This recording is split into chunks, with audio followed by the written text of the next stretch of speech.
I think the starting with that whole project made me realize how much the music and film, like small industry, lean on each other, where there's like moments where film students or filmmakers who are working on projects with pretty small budgets are wanting to use music in their films, and so they can lean on small artists where they're like, look, I don't have a big budget, but hey, I'd love to feature your song in this. And then the same, like, we're so content focused and visual media, everything for music promotion, that like the best people to work with are people who understand film and understand color grading and understand what looks good, you know? Yeah, I feel like the thing that's getting people out is community, like feeling like they're a part of a community or feeling like there's a community that they can connect with. And I feel like all of these events that I've gotten to be a part of has been all about connecting these communities, merging them, and kind of forcing people to interact. Great. Yeah, we're waiting for you. We're like, no, Milly hasn't done anything yet. Yeah, we can't Milly's come not back gigging. yet. We have nothing to talk about with all these other musicians. We're waiting for you, no.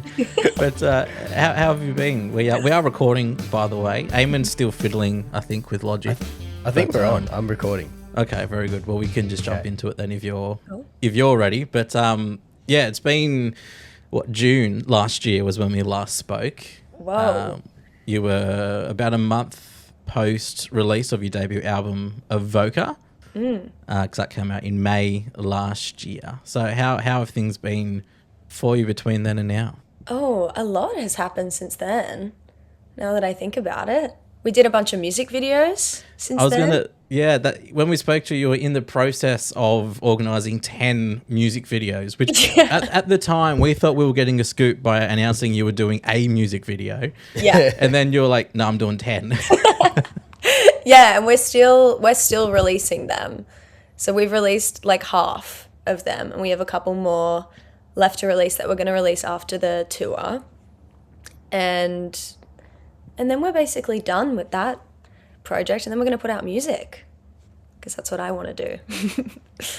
How exciting. I remember when I actually re-listened to our last conversation earlier today, and in that you were like, I'm actually going to be doing 10 videos, and we were just like, wow. And obviously that's an enormous undertaking for anyone, let alone someone who's also trying to promote their debut album, which has just been released, and do the shows that come off the back of that and a bunch of everything else. So how did you go actually managing that load? Because it was 10 different producers, like videographers, 10 different concepts, 10 different ideas, 10 different locations. How did you go actually, with the logistical side and the mental side of juggling all that? Oh, it was unbelievably difficult to I think to make sure that so I think now 8 are done, so we've worked on 8 of them, and out of all of those, that was 7 different directors that we've worked with, and it was like everyone had a completely different process, and like they required different things. Some of them needed like a bunch of shoot days, others needed just one, and some just wanted me for it, others wanted to use actors, others wanted to use Wow. I know. So it was like a whole lot of wrangling a lot of different people, making sure that people's time wasn't getting wasted either. So like that the directors weren't spending a bunch of time on things that maybe they didn't have to. So I think it was really cool. The directors all were just like the right kind of people to throw into this kind of project. They all loved working with new people, and they also mainly were film students who hadn't worked on music videos in a while, and they were like excited to work with some short form kind of media and to have a little bit of fun with it. And yeah, and so it was just a lot of fun. Nothing was ever too serious, which was really fun, which I really liked at least. Yeah. You seem to be good at picking the right people to work with, because in our last chat you were talking about the band and how they all came together and how everyone's very supportive and like it's a very collaborative approach and everyone's sort of pushing towards the one goal. And now you said that with all these music videos, every director and videographer that you've worked with have been fantastic. So I don't know whether you've just got some weird luck or whether it's just the energy you're putting out there is being well received by the universe. I think it's luck, because I definitely come across a lot of people who aren't fun to work with. So, but majority, yeah, everyone on those videos was just all such like joyful people, and you would just feel it in the space, and it just made such an impact on everything. And I feel like when I was like interviewing and talking to directors with their concepts, that gave me an opportunity to kind of get like a gauge of their vibe and their personalities. And once I felt like I kind of clicked with them, or felt like we could have a bit of a laugh, or that they were able to be super like realistic with me and honest with me about budgets and restrictions and things that they would really love to do, but they know they can't, but they have to voice it anyway. Once I knew they were comfortable to do that and like just say everything at me, and I was like, okay, I think these are the good kind of people to work with, because they know and they're realistic, but they just want to try everything. So yeah, it was a lot of fun. On the realism, sorry, I mean, I'm just curious, like you said, because like, as I said, we spoke in June last year, so we're coming on, 10 months since we last spoke. You said you've done 8 music videos in that time. In my head, when you said you're doing, 10, and I was like, okay, so this will be pushed out, end of the year. But maybe that was me being naive, or just, me getting the timeline mixed up in my head. Or did you have a similar time frame when you set out on the project to be like, okay, this shouldn't take too long, but now here we are almost a year later and it's still not finished? Like, what were your expectations heading into this whole project? I think originally I fully was like, we're going to get them all done in June, July. I was like, we're going to film everything in June and July, and it's going to be great, and it's going to be really easy. And as time went on, I realized that's so unbelievably unrealistic. So I think originally the goal was to release it all in 1 year, but I feel like I started to realize that there's like not that much time, and also that's a lot of media to throw at people, and to be like, watch this and then watch this and then watch this. It also then meant I wasn't really giving the videos like an opportunity to be showcased as their own project. So you like really have to space it out anyway, which is good, because it kind of forced me to slow down and then pace the rest of the videos once we had realized that there was like so much more to do. I really didn't know what goes into professional music videos. I had absolutely no idea. So that was good to learn. And how was it like for you as an artist connecting with artists from a different medium? Such a diverse array of artists from a different medium, but it's still around the same piece of art. It's just expressing it differently. Do you feel like you have grown as an artist from that collaborative experience? Definitely. I think starting with that whole project made me realize how much the music and film, like small industry, lean on each other, where there's like moments where film students or filmmakers who are working on projects with pretty small budgets are wanting to use music in their films, and so they can lean on small artists where they're like, look, I don't have a big budget, but hey, I'd love to feature your song in this. And then the same, like, we're so content focused and visual media, everything for music promotion, that like the best people to work with are people who understand film and understand color grading and understand what looks good, and there are definitely some musicians who have that skill already in them. For me, not so much. I really need like a lot of opinions with like any type of visual anything, whether that's posters or videos and stuff like that. And so it was pretty fun to be around a bunch of people who are so focused on those tiny details, because that's kind of how we are when we're recording things and like sitting in a studio playing the same guitar part over and over. It actually kind of felt like their processes and our processes are pretty similar. It's just in a different medium, so you don't ever really feel frustrated by any nitpicking in the film world, I guess, because we do that all the time. And so it's kind of nice, kind of comforting, because you're like, okay, we're not crazy, because there's other people being like that as well.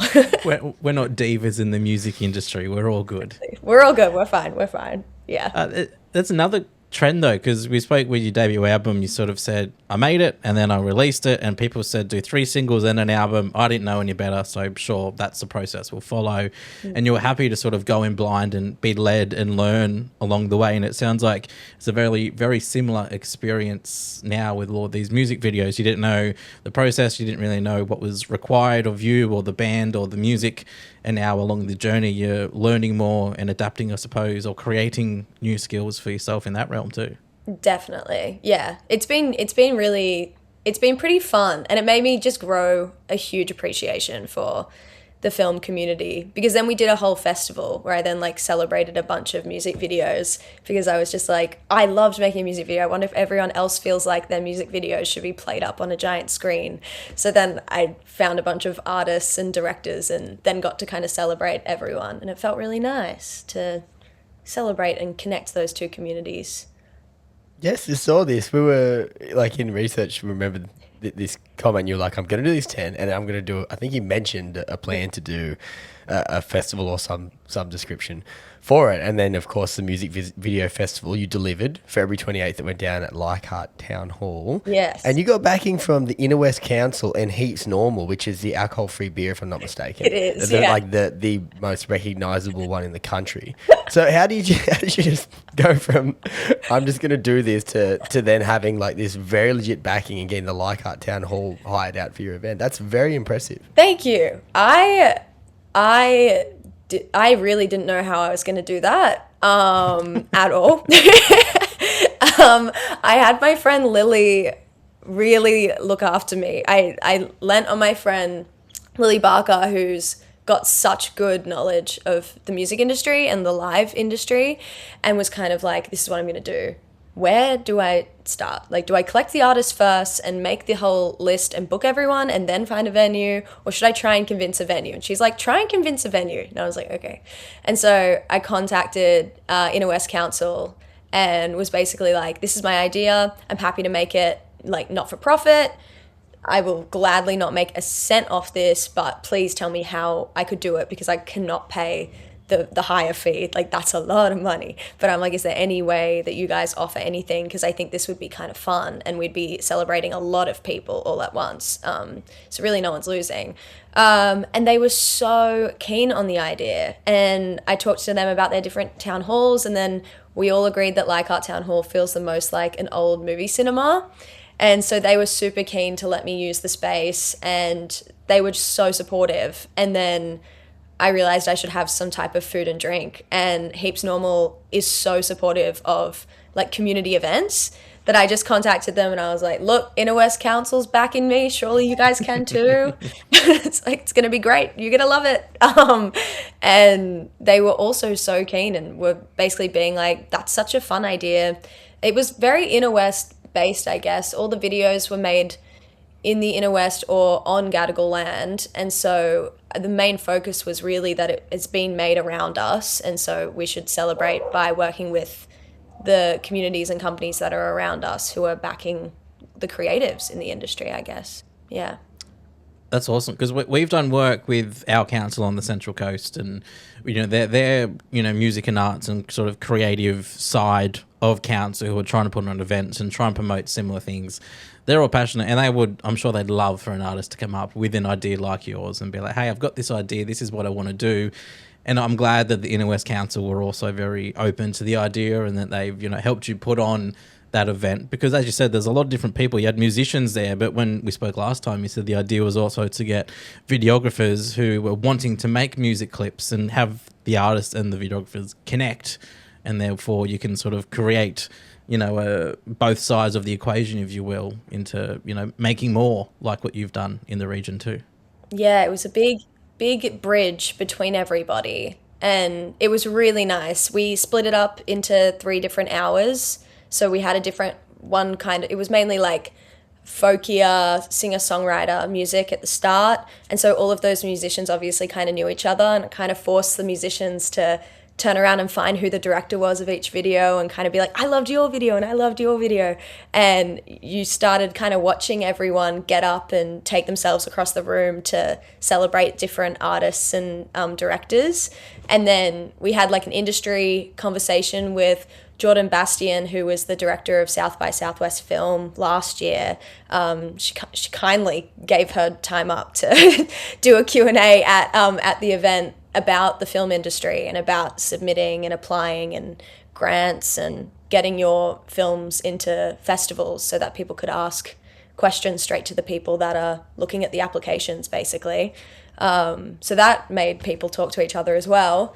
And then the last hour was a lot of like fun rock as well as like punk, and the videos were all pretty out there and pretty crazy, which obviously then sparks more conversation. So it was really nice seeing people from different genres and different creative fields all kind of turning to each other and trying to find the people who were up on the screen, like in the room.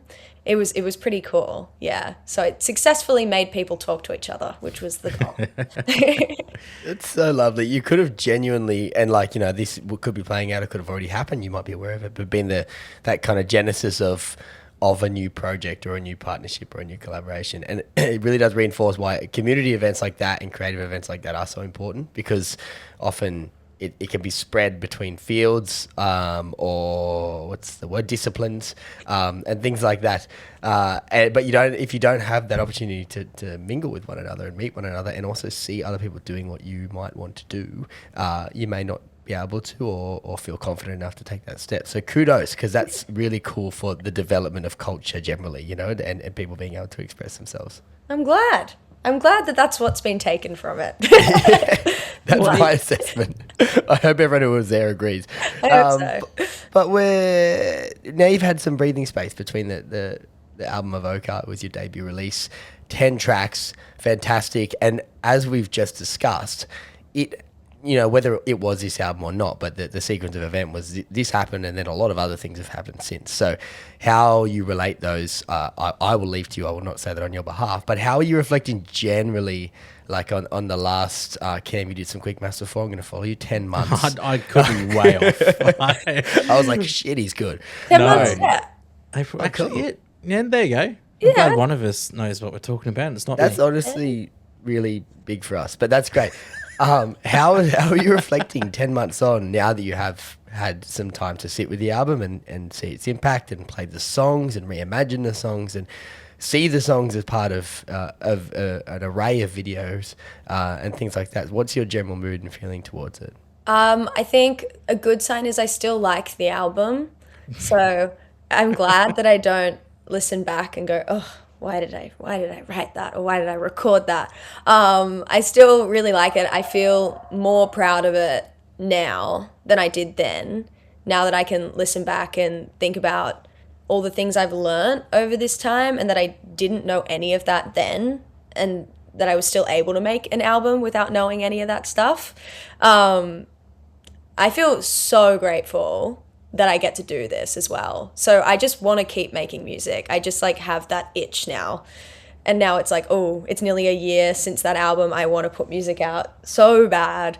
But it is like hard with everything else that happens in life. But it's nice because the band all really wants to record end of the year. So everyone I think is starting to feel it. We're all like, okay, when are we putting out more? The album's good, but let's put out something else. Yeah. Because this was the thing too, like you dropped an album, but it's not like you'd been, 2 or 3 EPs deep. You weren't, 20 singles down the line. You were just sort of like, bam, dropped an album. Let's see how we go. Yeah. Which, we went through that in detail last time as to, why that was your process that you decided to go with, and you just sort of wanted it out there. So yeah, you've still, as like I've mentioned before, you're still learning along the way. You're still gaining new skills, and I suppose as the industry evolves as well, you can change tactic. Like you said last time, 3 singles and an album. You said that was the thing you were told to do, but if you did it again, you'd do it differently, and you just sort of drop the album. So yeah, I'm curious now what the future might hold for Milly McPherson and new music. Are we going to see an evolution in sound, do you think? How are we sitting with which direction are we heading? We're having just a lot of fun with live performances, And I want that to be super clear in the recordings. I want the recordings to be something you can dance to a bit more.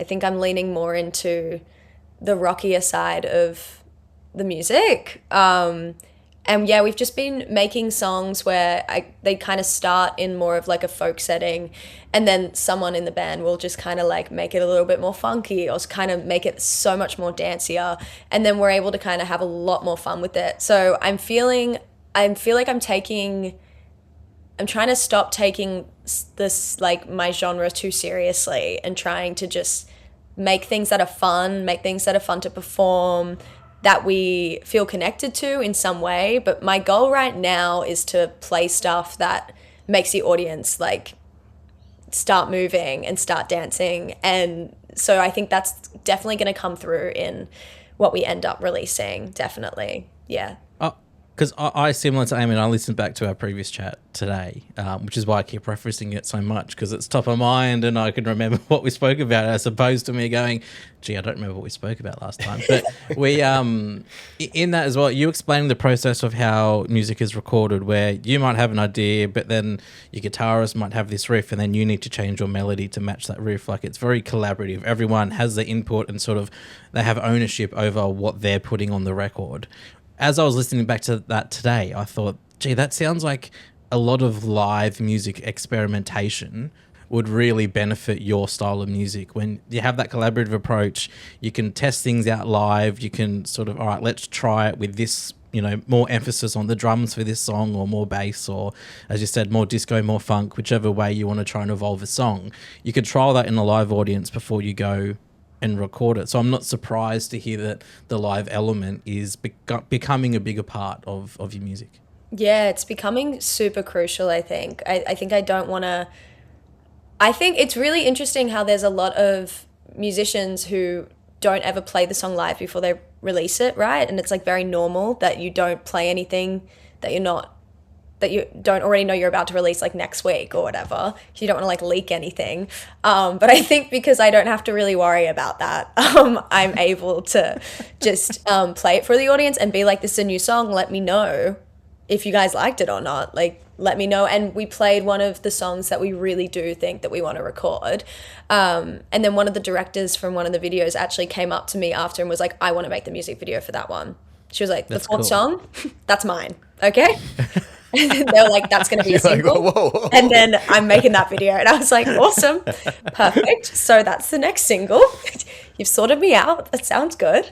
But it's, yeah, conversations like that, when you're just kind of honest with the audience, people give you feedback and they tell you how you feel. And we're constantly changing how the songs sound after a gig, because we'll be like, oh yeah, that part of the song didn't feel right when we played it live. Like, let's talk that through, or let's scrap it for a week and come back next week when we've had a break from it, and things like that. It's been, yeah, there's no time pressure on it right now. So we're really just adding new songs and taking old ones out and working out what we want to keep and everything like that. It's an exciting process, and it is interesting. I just, in my mind, I'm considering the band, not your band, but a band, putting all this effort into a single and then getting out there and playing it live and being like, man, that sucked. Yeah, imagine. And like, obviously they've got like people telling them it sounds good, so like they know. But I'm just like, whoa, you guys have a lot of faith, and as you should. But also, I don't think I want to do that. I think I like to know that people, at least someone out there, likes it before I put it out. Yeah. I think it's not just a, sort of underground type musician approach either. Like, I think, Taylor Swift won't be playing pub shows to try and gauge the audience, what they do and don't like, but she'd certainly have an audience or people that she leans on to give her that direction as well. And you hear a lot of, stand-up comedians who still will go to bars and perform little sets as they're testing material, because they know that it could be similar to that band where you get on stage and you bomb and you're like, oh shit, I should have, rehearsed this a bit more, or I should have tested it a bit more with a crowd. Similar. Yeah. You're putting a song out there and you're thinking, okay, this is going to be the one that they really get behind, and then it's just dead.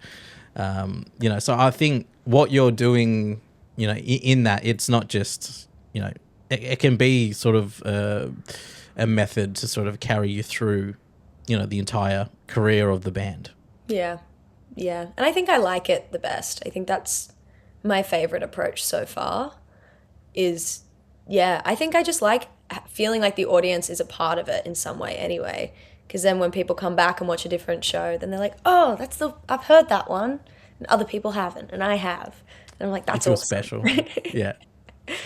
Our introduction to you initially was via your music, and then when we spoke, we found out that you had, a previous band experience, and that band experience very much informed how you approach your new band experience, which is deeply positive. And on hearing you reflect on how things have panned out since, it sounds like everything has followed a deeply positive trajectory. Is that a fair assessment? And do you feel like the lessons you've learned and the principles that you kind of implement into your artistry, and then how that kind of interacts with other people, band members, people you collaborate with, whatever else, that's playing out as you would have hoped? Or have you experienced kind of other setbacks or challenges or disappointments throughout the industry as you've been encountering more of it over the last 12 months? I think band culture easily, like, being positive and being fair is the way to go. No matter what, it's just being fair to everyone, making sure everyone is being treated properly and treated with respect, and like being honest when things aren't, when it feels like, okay, we're not putting in enough here. So what's going on, and how are we going to work that out, and how are we going to fix it? Yeah, I'm lucky because I've got everyone in my band is very responsive to honesty, and there's never ever a moment where I feel like I can't be honest. And I'm always transparent about, what's been set up for a show, what our accommodation is looking like. Sorry guys, we've got bunk beds, like, hope you guys can deal with that kind of thing. I think I've taken the reins pretty heavily this year with booking the tour. So I've kind of been like, okay, sometimes we kind of share this amongst everyone, but I'm actually just going to solely book it and fund it, and then we'll just see how we go. Because it's a lot easier, really. It's been super easy. I think one thing that always comes up is kind of the different treatments with gender representation in, conversations and lineups and everything like that. I think that's the main thing that continues to come up as something that's super important, to me at least, and to most people that I'm surrounded by.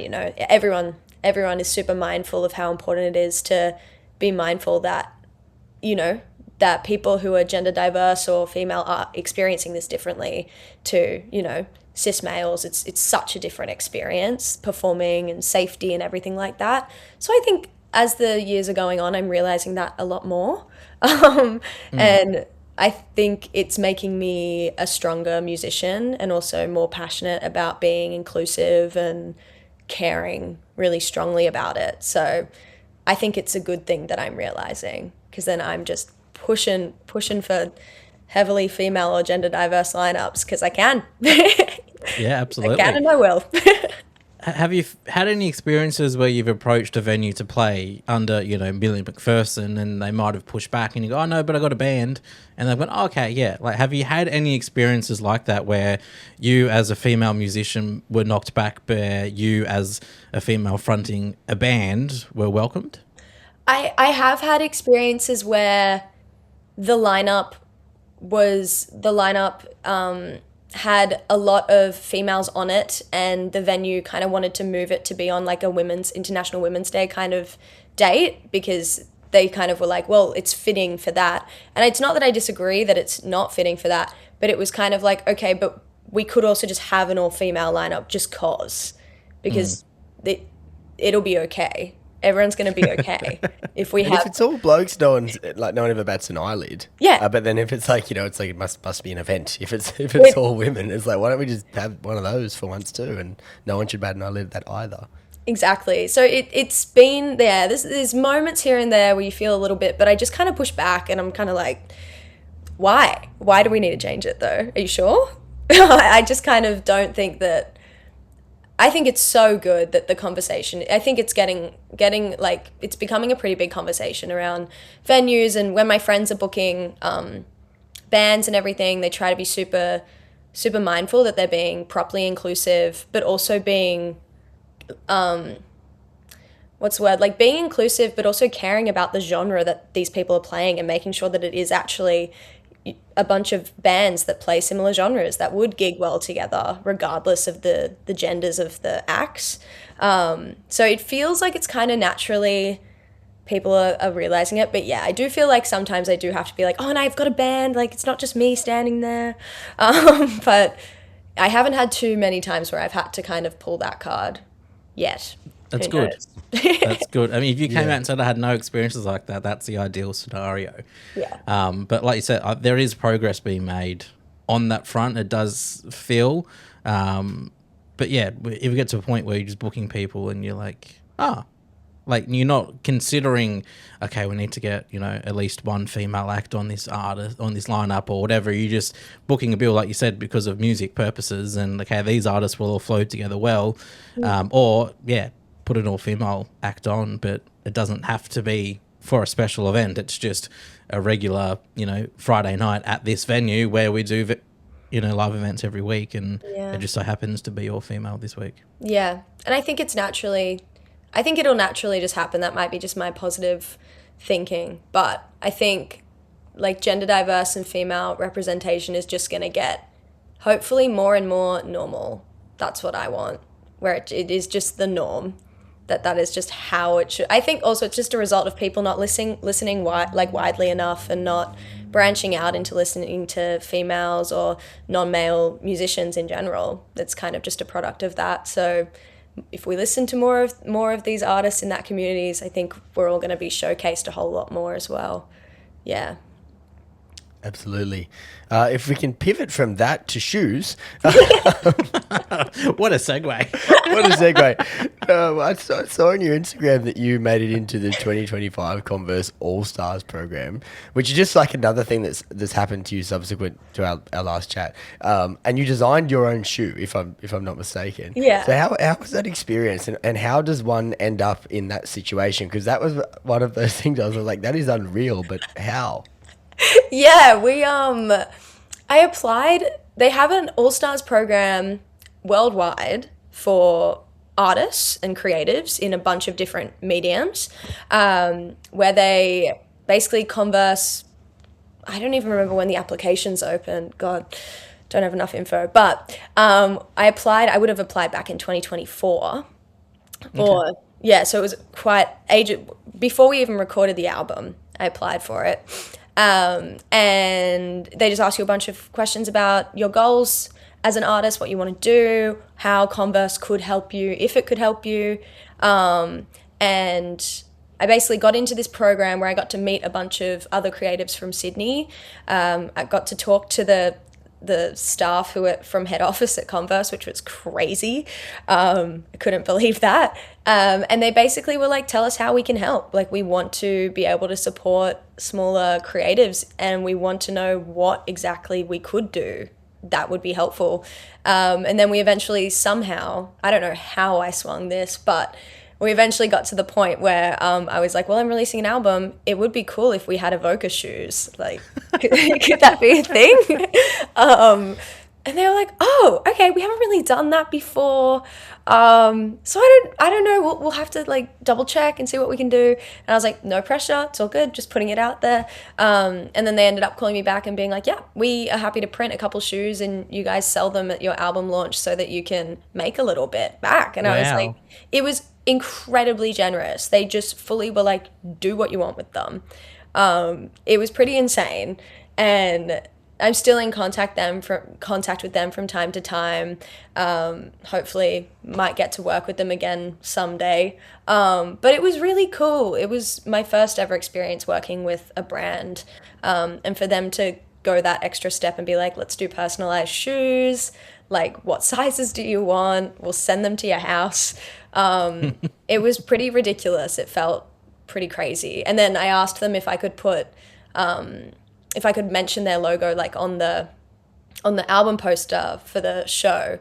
I was like, because technically then you're putting something in for the show, you're technically sponsoring it. Can I put that in it? It's all good if not, but every little bit helps. And they're like, absolutely, here's all of our official logos. Take it, do what you want. And then they were just, they were all so nice. They were all just genuinely just happy to be a part of it, which was pretty cool. Yeah. Again, I go to either more luck or just more what you're putting out is coming back to you, because that's another unreal experience that you've had, which is awesome. How many pairs did they send you? Because they only sent me, not me, but like if I was doing the collaboration, Yeah, I got the wrong size. Can I? Yeah, I need to talk to you about a refund.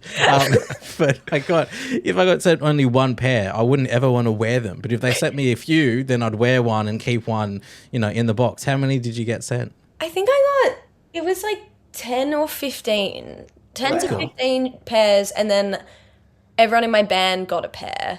So they all have their own shoes, their own Milly shoes. And then we got to sell a bunch of them. People bought them, which was crazy.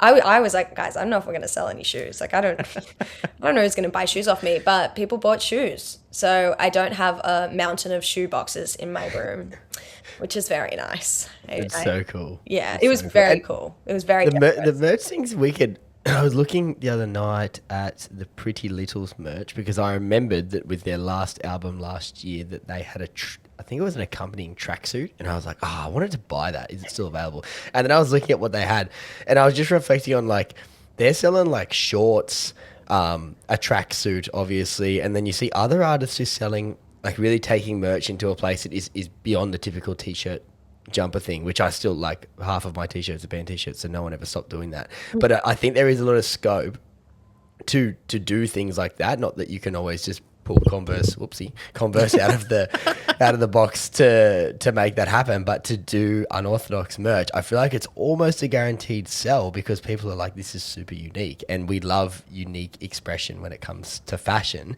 And when you can go beyond just t-shirts, I think people will lap that up. Yeah, people just kept staring at them. They were like, what? Where did this come from? Did you guys just do this yourself? And I was like, no, it's from Converse. Yeah, just bought a bunch and threw a sticker on them yourself. I was like, that would be a really expensive venture for me. Yeah, there's no profit margins to be made on that. I don't think I'm going to do that. But yeah, I think unique merch is definitely the way to go. I love a band t-shirt. And we did t-shirts to accompany them that were in the same color as the shoes. So they all felt nicely related to each other. Yeah. Surely Very, very cool. Wollongong Group, the Vans, have a sponsorship with the shoe Vans, right? Surely. Like surely they've collaborated. And if like not, to hope that's a so. missed opportunity. Big time. From both the band and the shoe company. It's just, Everyone would benefit. yeah. Since we last spoke to you as well, you made your Triple J debut. Yes. Or Thanks a to J-bu. you guys, actually. Well, thanks to Ango, who is a friend of ours, but it was Ango who did play you on the J's. He played Avoca, I believe it was. How cool was that to get your first play on Triple J? That was crazy. That was so, and I was just like, I was texting you, I was like, you don't even know, this is the coolest thing ever. I was like, I never thought I'd be played on Triple J. This is crazy. And then he's played 3 of my songs now since. He's a legend. So ridiculously supportive, and Yeah. and I'm always like, sorry, I have another song. If you don't have to, if you don't want to, but if you like it. And then he's always like, I'll listen to it and I'll see. And then he always gets back and he's like, just kidding. Of course I'm playing it. And I'm like, yay. And he's always, he always like, the intro is super thoughtful. It's never just like, okay, I'm going to play this. It's so well thought out, and he clearly really cares about the artist that he's playing. So that was really cool. Yeah, that was awesome. Anytime that happens, I'm like, that's crazy. That is great. Yeah. We love Ango. He's the best. And yeah, we just watched him on a journey just of doing that with musicians like yourself who are so hardworking and making such good music, and he's just like bam, bam, bam, bam, bam. And the impact of that is unreal. But yeah, it's so nice to hear, what that's like from the artist's perspective, because we see and love Ango, but it's nice to hear the impact. Yeah, it made my week. I think that was like a big, when I made the album and we recorded it, I was like, guys, we got to get something on Triple J. I was like, surely. This sounds not, guys, this doesn't sound that bad. Like, something could get on Triple J, I reckon. I reckon we can do it. And it was ages after we released it as well. So I had kind of stopped promoting it really that much. So I thought it was pretty crazy timing because, yeah, the promotion had kind of basically stopped for the song releases, and then that was when I heard from Angus, and I was like, oh, that's so cool. Yeah, it was great. It was awesome. And in real time, I suppose you would have been able to see the impact that had on the song and, you know, your Instagram page or whatever. Like, you would have seen, okay, this is, you know, the promotion period and how many plays we got and how many new follows on Instagram. And then you said you sort of stopped that, and then Ango plays you on Triple J. I'm sure you would have seen another little uptick as a result of that as well, because obviously, don't need to tell any one of our listeners, but a national broadcaster playing your song to the whole country is a pretty big deal. Yeah, it's a pretty crazy deal. It was very exciting. And yeah, I think it hits pretty hard when it's like months after everything else. Everything is like simmered, and I kind of forget about it a little bit. You can enjoy it a bit more. You're not in definitely promotion mode. You're not in, okay, what's next? It's sort of like, okay, that's done. And then this cool thing happens. You can actually just live in it for a little bit. Yeah. And I didn't shut up about it for ages. Nor should That is you your have. right. Yeah. Telling everyone. In the band, we were all like texting as it was happening. We were like, guys, can you also hear the song on your phone right now on Triple J right now? Are we all listening? Yeah, it was pretty awesome. It was a really awesome moment. Yeah, it was cool. It's pretty crazy. And I suppose it got you one step closer to your like a version that we discussed last time. Yes. Too. We said that next time we speak will be either just before or just after you do a like a version. Surely. Yeah, it's only a matter of time, I'm sure. But you mentioned then that you'd like to do a Florence and the Machine cover. Is that still the ultimate if that opportunity arose? Because we have contacts, you know. Yeah. Or Let a Angus know. contact named Ada. I definitely, if I'm on there, I'm doing a Florence song or a Courtney Barnett song. If I don't know what the rules are, so like if I don't do it, it's because there was some secret rule and I didn't know about it. But if I can, it would be Florence or a Courtney Barnett song. Easy, done. Unreal. Well, watch this space. But another space you can be watching on the 8th of May, if you're listening to us and you live in and around Newcastle, is you playing live as part of your tour that you are in the middle of right now at the Lasso Gallery. You've also been Canberra, Sydney, Wollongong, Thirroul, which is the Wollongong operation there, and it looks really, really good. But tell us a little bit about the tour, a little bit about the gig that's coming the way of Newcastle and Central Coast. It's only a stone's throw on the 8th of May. Yeah, we have already done a Sydney show and a Thirroul show, about to head to Canberra. But the Newey show is going to be pretty wholesome for me, at least, because I used to gig in Newcastle a lot in my old band, June and the Desert Flames. So this is my first time back in Newcastle since. Well, no, I've been there since. I travel out of Sydney. But to gig, it's my first gig as a solo artist, which is pretty awesome. The members from June and the Desert Flames that live in Newcastle, they're all coming. So it's going to be a pretty awesome reunion for all of us. And yeah, I think it's going to be the last does a pretty big lineup of like 5 acts, and it'll be free, which is awesome. So it's going to be better. Free, jam-packed lineup of a bunch of local acts, and then we'll headline the show. So it's going to be a lot of rock and roll, I'm pretty sure, from the lineup that I've had a sneak peek at. But it hasn't been announced yet. I was going to say, with the tour announcement, it was like support acts to be announced, and that was, 5 weeks ago when I checked, and I was like, I can't see an announcement of any support acts. So I'm like, am I missing something? Or No, you're not missing anything. we're missing out on the scoop. That's what we're missing out on. Unfortunately, right now. I'm about to announce the supports for Canberra, so then Newey's going to be after that. Okay, we'll get the goss off air, but Absolutely. that's cool. You mentioned, I think last time too, you mentioned, despite naming an album Avoca, you had not yet ever been to the Central Coast. I've been since. I went you to have. Avoca Beach. This was the big update I was wanting to ask. I went and saw it. I got booked to play 2 shows in the Central Coast back to back, so 2 weekends. For 2 different art events. And so I got to go, and I think I stayed in Edalong, but I drove Yep. through Avoca, pulled up, had fish and chips, and sat at the beach. And I was like, whoa, this is what my album's about. Who knew? This is what it's all about. And I think it fits the vibe perfectly. So I feel glad that I called it that. I don't regret it at all. This is why we were so adamant last time that we spoke. It was like, it has to be about Avoca Beach because all the imagery, the context of the song, everything just I even said to Eamon, the cover of the single and the album looks like it was taken at the rocks at Avoca Beach. Like, I went and climbed those rocks. I just couldn't in my head get past the fact that it wasn't actually about Avoca because it all fitted so perfect. But I'm glad that you've been there now and you can sort of see where I was coming from. You can satisfy our local Yeah. narcissism, I think. Yeah. No, you guys were right. You were right. I agree. I completely agree. One of those shows, that was the Untitled Projects Gallery show. Yeah. And that looked like was that an all-female or mostly female-fronted art exhibition show? I was having a look at this before. And anyway, I didn't realize this was on, and it would have been great to go to. And it looks like it was at a time where I would have been able to go to it, so I'm very disappointed. That was in Charmhaven, which was unreal that we're doing that.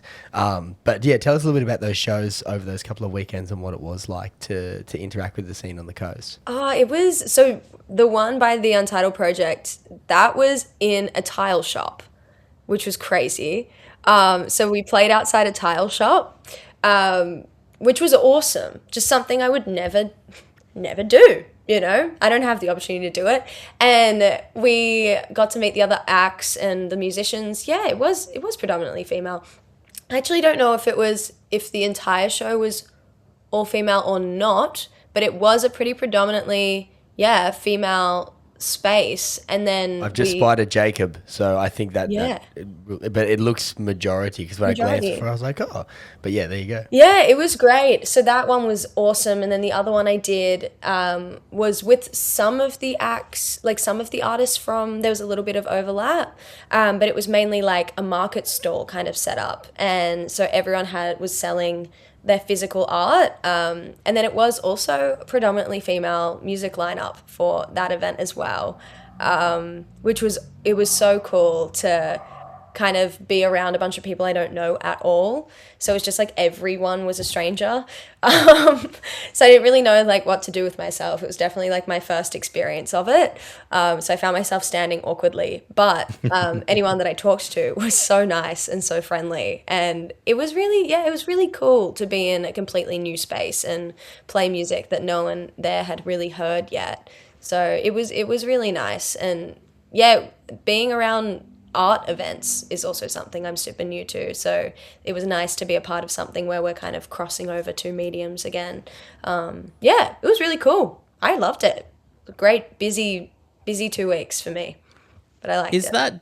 Do you think, and this is a much bigger question, and maybe not something you've put too much thought to, but on the pod we've been discussing about music festivals and sort of how maybe just, a 3-day or a 1-day festival of just music on a stage might not be enough to get people to go to these festivals anymore. Maybe we do need different types of art events sort of all collaborating in one space. Obviously, you've just done this on a much smaller, scale, but how do you potentially see all the different artistic worlds collaborating in that sort of environment? Do you see that as potentially the method to get more people out and about to live events moving forward?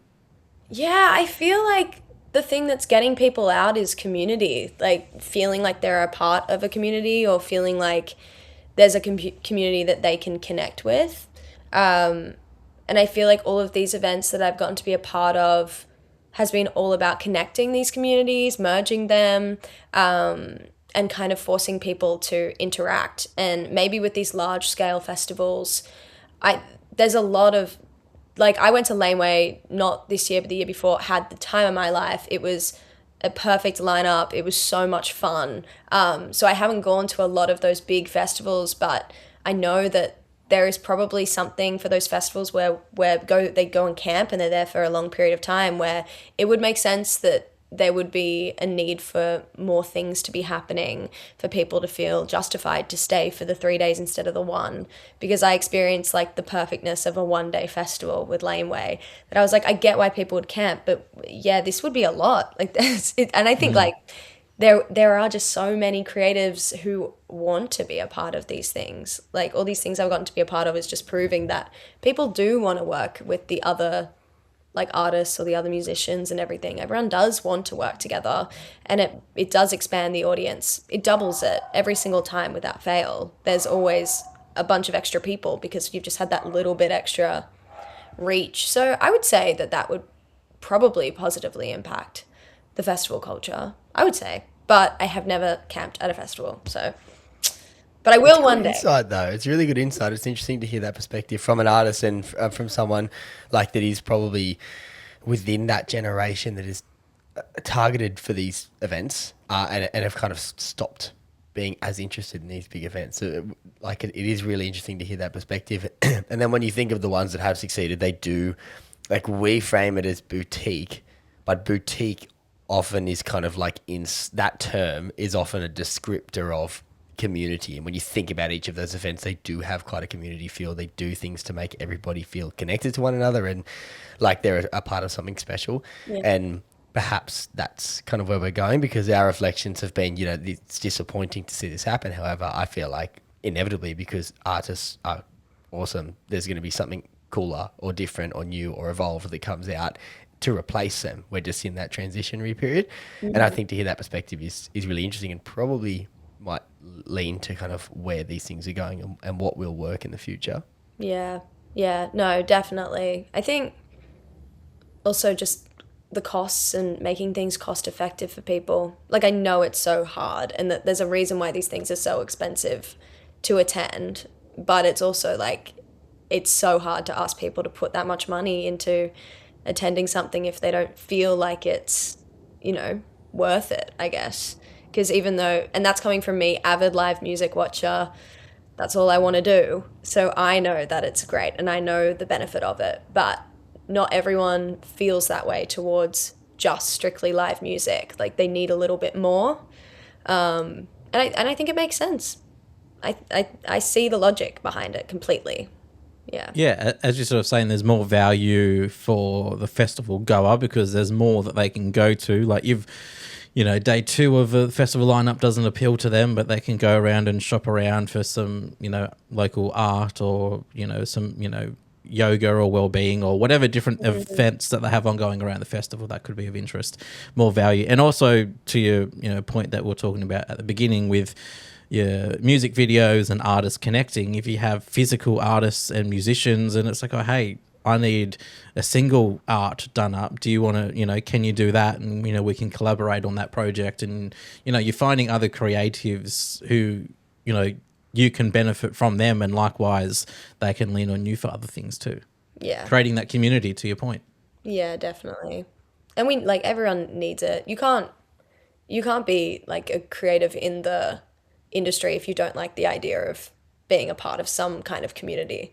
Like if you don't want to be a part of it. I think everyone slowly, like if you don't want to be a part of it, that just doesn't sound fun. Like the most fun thing is watching your friends gig. Like for me at least, I love going and watching my friends do all these awesome things. I'm like, oh my God, I'm a part of this too. Cool. Kind of, I'm forgetting about it because I'm focused on this and I'm focused on being a part of their community for their projects. It's so important. Absolutely. And if you are one of those people out there and you're like, I'd love to go to live music, it's but at the cost and whatever else, May 8th. It's free. The Lasso Gallery is free. It's in Newcastle. Go see Milly McPherson play as part of your East Coast tour. Go check that out. And if you're not near there, well, Canberra exists and Sydney exists as well. So, we're really covering some territory here. You don't really have many excuses. I actually can't vouch for the prices of those shows, but I can say that the Newcastle one is free. And I'm sure it's, I'm sure you're not charging $500 not yet. To attend your shows. Not yet. Get in while you can. Exactly. But following this East Coast tour, what have you got in the works? You mentioned this desire, this burning desire within you and the band to start producing music and recording music, but you have been creating songs in the background and tempting audiences with them and refining them. So are we genuinely looking at releases this year, or just a big chunk of recording at the end, and perhaps next year we'll see something hitting physical streaming online, 11 videos, 11 etc.? videos. I'm hoping that we're able to release something before the end of the year. I'm putting it into the universe and hoping. I'm trying to get over the hurdle of tour, being that it's my first time ever doing something like this. But I think the attitudes of the band is telling me that we definitely will get into some recording this year. So yeah, I would love to release something before the year wraps up, definitely. I'm trying to be realistic with everything happening. That's my realistic timeline. Yeah, hopefully. But I can't promise because we haven't recorded it yet. That's a wise move on our show. Yeah, Because yeah. whenever anyone makes an keep receipts. absolute certain decision, we bring it back to haunt them. However, you're really good at delivering on them, because everything you said you would do in the last time we spoke, you went and did, and then some. So I actually would not at all be surprised if you deliver that, and you also, film a documentary as well. True. Yeah. I'll have a documentary out. Couple hours.